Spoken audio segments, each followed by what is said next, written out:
আসসালামু আলাইকুম, সবাই কেমন আছেন? আশা করি ভালো আছেন। বলেন তো আমি কি করতেছি? আমি কিন্তু কড়াই সিজনিং করতেছি। হ্যাঁ, সিজনিং করতে কিন্তু অনেক সময় লাগে, সিজনিং করতে কিন্তু প্রচুর সময় লাগে।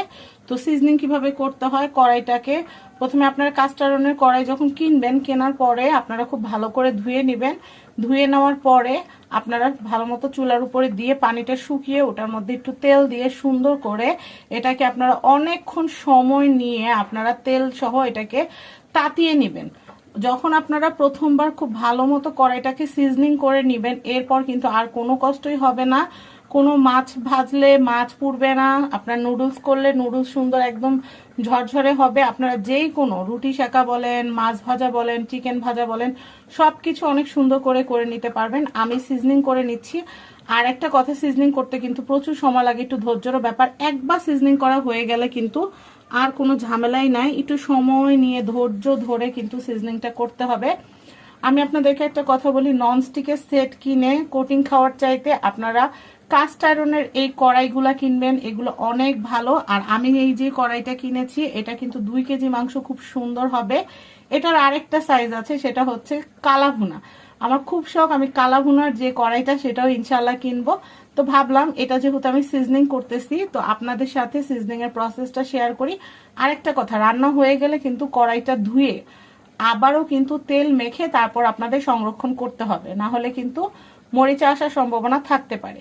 তো আশা করি আমার ভিডিওটা আপনাদের ভালো লেগেছে। আর আপনারা অনেকে জিজ্ঞেস করতে পারেন, আপু আপনি কড়াইটা কোথা থেকে নিয়েছেন? আমি কিন্তু জয় ভাইয়ের কাছ থেকে এই কড়াইটা কিনেছি। আপনারা কিন্তু চাইলে জয় ভাইয়ের কাছ থেকে 4 খোপ 5 খোপ ছোট ফ্রাই প্যান, বড় ফ্রাই প্যান, গ্রিল প্যান, তারপর হচ্ছে কালাভুনাটা আমার কিনতে হবে। এটা হচ্ছে 2 কেজির মাংসটা। তারপর হচ্ছে ডোসা তাওয়া, তারপর সব রকমের কাস্ট আয়রনের প্রোডাক্ট কিন্তু আপনারা জয় ভাইয়ের কাছে পেয়ে যাবেন। জয় ভাইয়ের কন্ট্যাক্ট নাম্বারটা আমি স্ক্রিনে দিয়ে দিব। তো সবাই ভালো থাকবেন। আর একবার লাইফ টাইমের জন্য আপনারা যদি এই একটা কড়াই যদি কিনে নেন, আমার মনে হয় না আপনাদের প্রজন্ম, আপনাদের পরবর্তী প্রজন্ম, তার পরবর্তী প্রজন্ম একই কড়াই দিয়ে রান্না করতে পারবে, মানে ঐতিহ্যের মতো। তো যাই হোক, সবাই ভালো থাকবেন। আর কড়াই কিন্তু আমাকে মেসেজ দিবেন না, দিবেন হচ্ছে স্ক্রিনে যে নাম্বারটা দিয়েছি, এই নাম্বারে যে হোয়াটসঅ্যাপ নাম্বারটা আছে, হোয়াটসঅ্যাপ নাম্বারে আপনারা কোন কড়াইটা নিতে চাচ্ছেন, এই কড়াইটা যারা নিতে চাচ্ছেন, এই কড়াই ছবি পাঠিয়ে দিবেন যে কে আপুর ভিডিও দেখছি, আমি এই কড়াইটা নিব। তাহলে কিন্তু ভাই আপনাদেরকে দাম বলে দিবে। আর অবশ্যই ডেলিভারি চার্জ তো আপনাদের অবশ্যই দিতে হবে। তো সবাই ভালো থাকবেন। আর আমার ভিডিওটা ভালো লাগে অবশ্যই শেয়ার করবেন।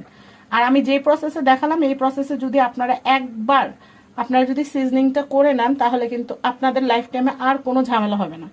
একবার কিনবেন, ব্যবহার করতেই থাকবেন।